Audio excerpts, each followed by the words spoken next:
Hello दोस्तों, मैं सुधीर और आप मेरे साथ देख रहे हैं जी सुधीर ट्यूटोरियल। पिछले लेक्चर्स में हमने देखा था बुक कीपिंग क्या होता है, इसके डिफरेंट डेफिनेशंस हमने देखा था, इसके इम्पोर्टेंस देखे थे, यूटिलिटी देखा था। हमने उसमें से एक डेफिनेशन हमको बहुत अच्छा लगा था, जो मैंने आपको बोला था कि इन शॉर्ट आपको फुल मार्क्स दिला सकता है। वो डेफिनेशन है जी.आर. बाटलीबॉय का। वो बोलते हैं book keeping is an art of recording business dealings in a set of books. क्या कहते हैं, क्या रिकॉर्ड करता है, डीलिंग्स, बिजनेस क्या डील कर रहा है, किसको एक बुक में रखता है, उसको हम बुक कीपिंग बोलते हैं। मैंने बताया, आप सभी को बताया था कि बुक कीपिंग का मीनिंग लिखने पे भी हमको फुल मार्क्स मिल सकता है।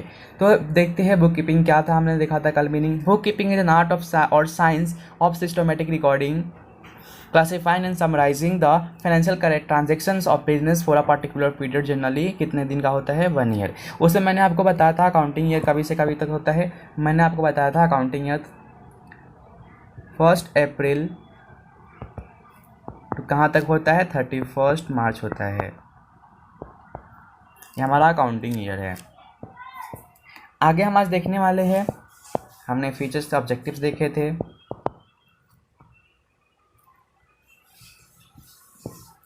ये हम बाद में करेंगे, ये अकाउंटेंसी के कंसेप्ट करने के बाद हम इसके कंसेप्ट करेंगे। आज हम पढ़ने वाले हैं meaning and definition of accounting सी। अकाउंटेंसी क्या होता है, तो हमने देखा बुक कीपिंग क्या है, हमको यहाँ पे बताएगा। वेट, यस, हमको यहाँ पे meaning and definition of accountancy दिए हुए, हम देखते हैं। Book keeping is a part of accounting. क्या है हमारा, ये ध्यान रखने वाली बात है, क्या बोला है, पार्ट ऑफ अकाउंटिंग है। It is the primary stage of accounting. ये कौन सा, फर्स्ट स्टेज यानी कि प्राइमरी स्टेज। हमारा अकाउंटिंग का फर्स्ट स्टेज क्या है, बुक कीपिंग है। It is the process of recording transaction in the books of account. ये क्या है, कौन से प्रोसेस का है, रिकॉर्डिंग ट्रांजेक्शन हमको किस में करने होते हैं, बुक्स ऑफ अकाउंट में। तो फर्स्ट ट्रांजेक्शन प्राइमरी ट्रांजेक्शन है। फिर आगे बोलते हैं accounting is a part of accountancy. Accounting किसका पार्ट है, अकाउंटेंसी का पार्ट है। आपको ऐसा पता लग रहा है अकाउंटिंग और अकाउंटेंसी, ये पहले है फिर ये बाद में है। आगे बोलते हैं accountancy is the practice of recording, classifying and reporting of business transaction of for a business. किसके लिए करता है, किसको रिपोर्ट करता है, बिजनेस को रिपोर्ट करता है। Accounting principle are the basic norms and assumption developed and established as the account basic for accounting system. किसके लिए किया गया है, बेसिक फॉर अकाउंटिंग सिस्टम है। This principle are adopt by accountant universally, मतलब ये वर्ल्ड में कहीं भी अप्लीकेबल हो सकता है। आगे देखते हैं अकाउंटेंसी के डेफिनेशंस हमको दिए हुए हैं। फर्स्ट डेफिनेशन है accountancy refers to the entire body. क्या बोलता है, इंटायर बॉडी बोलता है हमको, of the theory and process of accounting. मतलब जो हमने स्टार्ट किया बुक कीपिंग और हम फाइनल अकाउंट पे अपना बंद करते हैं, वाइंड अप करते हैं अपना फाइनल बैलेंस शीट, तो हमारा वहाँ पे क्या होता है, अकाउंटेंसी होता है, यानी कि फुल स्टेप होता है। ये कौन बोलते हैं, हमारे कोहलर बोलते हैं। सेकेंड है प्रोफेसर रॉबर्ट एन एंथनी। क्या बोलते हैं, डिफाइन अकाउंटिंग। क्या बोलते हैं, nearly every business enterprise has an accounting system. सभी बिजनेस के पास अकाउंटिंग सिस्टम होता है। It is a means of collecting. क्या कलेक्टिंग करते हैं, summarising, analysing and reporting in the monetary terms information about the business transactions. कि हमारे कितने पैसे मनी आए हैं बिजनेस में और कितने पैसे हमारे बिजनेस से गए हैं। Money gone, money comes. हमको कौन बताते हैं, प्रोफेसर रॉबर्ट एन एंथनी बोलते हैं कि हमारा जो बुक अकाउंटेंसी है, हमारा क्या क्या एक सिस्टम है। अकाउंटेंसी क्या है, हमारा सिस्टम है जो क्या करता है, मीन्स ऑफ कलेक्टिंग करता है, समराइज करता है कि हमको प्रॉफिट हो रहा है, लॉस एनालाइज करता है कि हाँ वो सही हो रहा है या नहीं, एंड रिपोर्ट करता है बिजनेस को कि भाई तुम्हारे पास इतना पैसा आया और तुम्हारे पास से इतने पैसे गए।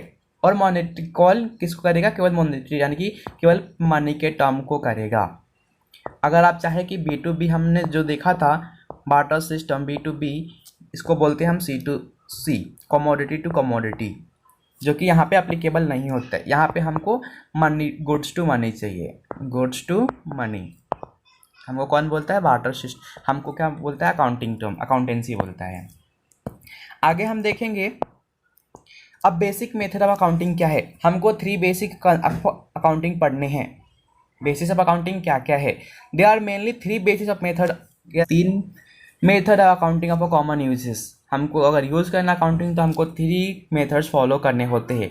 उनके नेम दिए हैं कैश बेसिस, अक्रूवल और mercantile basis and mixed and hybrid basis. अब हम देखेंगे कैश बेसिस क्या होता है। जैसे मैंने कहा कि कैश बेसिस मतलब जो भी हमको ट्रांजेक्शन करने होते हैं बिजनेस से हमको कैश में करने होते हैं। तो देखते हैं हमारा कैश बेसिस क्या है। Under the cash basis of accounting, actual cash receipt and actual cash payment. हमको क्या करने होते हैं, हमको एक्चुअल कैश चाहिए और एक्चुअल कैश पेमेंट चाहिए आर रिकॉर्डेड।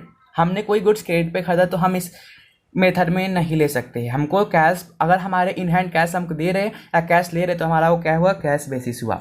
आगे देखते हैं, in this basis revenue are recognised when cash is received and expenses are recognised when cash is paid. कि हमको आ रहा है पैसा या जा रहा है। अब देखते हैं दैट इज फर्स्ट में क्या बोला है, एंड एनी इनकम रिसिप्ट, अगर हमको कोई मनी रिसीव हो रहा है और in cash, any expenses paid, हमने कोई पेमेंट किया, हमने कोई गुड्स परचेस किया, हमने उसको पेमेंट किया, इन कैश पेमेंट किया है। Such a method of accounting is usually followed by professionals such as doctors, lawyers, chartered accountant and not for profit organisation. ये हमारे होते हैं जो किसको फॉलो करते हैं, हमारे कैश बेसिस को। आगे देखेंगे अक्रूवल और मर्चेंटाइल बेसिस क्या होते हैं। अक्रूवल एंड मर्चेंटाइल मतलब ऑन क्रेडिट, जो गुड्स हमारा रहेगा ऑन क्रेडिट मतलब उधार पे, हमारा जो गुड्स रहेगा उधार पे रहेगा। अब इसमें देखते हैं हमको क्या पढ़ना है। Under accrual basis of accounting the revenue whether received or not, हमको मिल भी सकता है और नहीं भी, but has been earn or accrued during the accounting period, मतलब हमको अकाउंटिंग पीरियड के अंदर मिल जाना चाहिए। And expenses incurred whether paid or not recorded, मतलब हमने पेमेंट किया है नहीं किया है हमको उससे भी नहीं देना। अकाउंटिंग हमारा कभी से कभी तक होता है, 1 अप्रैल से हमको देखना होगा अभी तक 31 मार्च तक।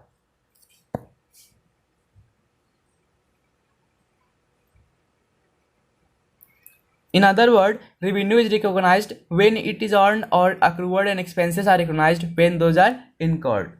That is an income earned whether received or not, हमको अभी रिसीव्ड हुआ है नहीं हुआ है या नहीं हुआ है। And expenses incurred whether paid, हमने पेड किया है या पेड नहीं किया है, हमको किस में देखना है, अक्रूवल मेथड में देखना है।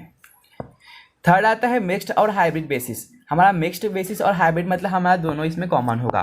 इस हम आगे देखते हैं इसमें क्या बोला है। It is the combination of cash basis and accrual, that means क्या, क्रेडिट बेसिस, अक्रूवल बेसिस और कैश बेसिस दोनों रहेगा of accounting year. Under mixed basis of accounting both cash basis and accrual basis are followed, हमको दोनों follow करने होते हैं। Revenues and assets are generally recorded on cash basis, whereas expenses are generally taken on the accrual basis। जो हमारे expenses होते हैं हम उसको क्या बोलते हैं, accrual basis पे, ऑन क्रेडिट पे डाल देते हैं। The law in the Indian prohibits the use of this method। हमारे इंडिया में कौन सा क्या बोलते हैं, prohibited, हमको यूज़ नहीं करना होता है, prohibits। अब देखते हैं quantitative characters of accounting information क्या क्या दिए हैं हमको। Quantitative characteristic of accounting information, accounting means a numerical quantitative, क्या होते हैं हमारे न्यूमेरिकल क्वांटिटिव होते हैं। Presentation of business transaction of financial nature, किस कैसा नेचर होना चाहिए उनको, मॉनेटरी यानी कि पैसे का नेचर होना चाहिए, फाइनेंशियल नेचर होना चाहिए। While recording accounting information in the books of account we must observe the following quantitative characteristic of accounting, क्या होना चाहिए, अकाउंटिंग के कॉन्सेप्ट को फॉलो करने चाहिए। अब देखेंगे qualitative characteristic of accounting information क्या क्या है। Reliability of accounting information, reliable होना चाहिए। रेलेवेंस ऑफ अकाउंटिंग इन्फॉर्मेशन होने चाहिए। अंडरस्टैंडेबिलिटी ऑफ अकाउंटिंग इन्फॉर्मेशन, ये हमारा वो जो हमने परचेस किया तो हमारे लिए एक्सपेंसेस है या लॉसेस है, हमको किस में देखना है, हमको इसका पता होना, समझ होना चाहिए। कंपेरेबिलिटी ऑफ अकाउंटिंग इन्फॉर्मेशन, हमारे पास जो अकाउंटिंग इन्फॉर्मेशन है हम उसको कैसे कंपेयर कर सकते हैं, वो हमको इसमें पढ़ना है। आगे देखते हैं हम, फर्स्ट में हमको बोला है रिलायबिलिटी ऑफ अकाउंटिंग इन्फॉर्मेशन, क्या रिलायबल होना चाहिए। Accounting is described as one of the 2 primary quantities, relevance and reliability, that make accounting information useful for decision making. हमने इसके अब बुक कीपिंग के इंपॉर्टेंस में देखा था डिसीजन मेकिंग, ये उसके लिए हेल्पफुल होता है। Reliable information is required to form judgments about the earning potential and financial position of the business firm. Reliability differs from item to item. ये क्या हो सकते हैं? Item to item different हो सकते हैं. Some items are information presented on annual reports. कुछ के annual यानी कि ईयरली रिपोर्ट हो सकते हैं, may be more reliable than others, जो कि अदर्स से भरोसेमंद हो सकते हैं. For example, information regarding plant and machinery may be less reliable than certain information about current assets because of difference in uncertainty of realisation. Uncertainty होती है हमारी. आगे देखेंगे relevance of accounting information. Relevant of accounting information must be capable for making a different in decision. क्या होना चाहिए? Decision हमको लेना चाहिए. By helping users for form prediction about the outcomes of past, जो हमारे पास्ट में आउटकम्स आए हैं, प्रेजेंट एंड द फ्यूचर, जो हमको आगे मिलने वाले हैं, और टू कन्फर्म और करेक्ट एक्सपेक्टेशंस हमको कर सकते हैं. The accounting information related by the books of accounts और financial report must be relevant. हमको जो बुक हमने अकाउंट बुक कीपिंग किया है या हमारे पास फाइनेंशियल रिपोर्ट जो हमारे पास बैलेंस शीट है, मस्ट बी रिलेवेंट, हमारे भरोसेमंद होने चाहिए. Accounting information should not include necessary or irrelevant information. All the information is said to be relevant which would have changed the outcomes of the business if disclosed. That is, all useful and related information must be find a place in the books of accounts, and in the information must have timeless. क्या होना चाहिए? Must have timeless होना चाहिए, predictive होना चाहिए, and feedback value, हम उन्हें उसको फीडबैक वैल्यू भी देना चाहिए कि हमको वो अच्छा लगा या नहीं लगा. नेक्स्ट देखते हैं अंडरस्टैंडेबिलिटी. हमको उसका अंडरस्टैंड होना चाहिए कि हम जो ट्रांजेक्शन कर रहे हैं, हम एक्सपेंसेस कर रहे हैं, इनकम्स के लिए कर रहे हैं. Understandability is the quantity of information that enables users to perceive its significance. क्या करना चाहिए? प्री रिसीव हो जाना चाहिए. The benefit of information may be increase by making it more understandable and hence useful to a wider cycle of users. Thus, understandable financial accounting information present that data that can be understood by users of the information and is expressed in the forms and with terminology adapted in the users range of understanding, जो कि उसके users के range में होना चाहिए. आगे देखते हैं कंपेरेबिलिटी ऑफ अकाउंटिंग इन्फॉर्मेशन. कैसे हम कंपेयर कर सकते हैं? इन मेकिंग डिसीजन, हम जब भी हम डिसीजन कोई लेते हैं, the decision maker will be comparisons among alternative. क्या होना चाहिए? अल्टरनेटिव्स होने चाहिए, which is facilitated by financial information.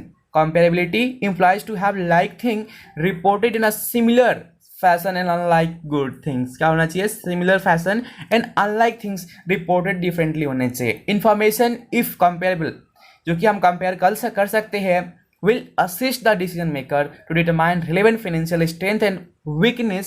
क्या पता कर सकते हैं? स्ट्रेंथ क्या और वीकनेस क्या on prospectus of the future, आगे क्या होने वाला है. बिटवीन टू और मोर forms of between periods of a single form. हम फ्यूचर भी देख सकते हैं और पास्ट भी, और हम प्रेजेंट में डिसीजन ले सकते हैं. किसके हेल्प से? हम ये किसके कौन सा मेथड है? Comparability of the accounting information. आगे हम कल के लेक्चर्स में देखने वाले हैं बेसिक अकाउंटिंग टर्मिनोलॉजीज क्या क्या फॉलो करते हैं और कितने ट्रांजेक्शन्स होते हैं और अक्रूवल बेसिस पे कैसे करते हैं, बार्टर सिस्टम क्या है, क्रेडिट ट्रांजेक्शन्स क्या है, ये सब हम नेक्स्ट लेक्चर में देखने वाले हैं. यहाँ तक वीडियो देखने के लिए धन्यवाद. मिलते हैं अगले लेक्चर में. मेरे चैनल को लाइक, सब्सक्राइब एंड शेयर करना ना भूलें फॉर लेटेस्ट अपडेट, ताकि आपको कोई वीडियो छूटे ना. धन्यवाद.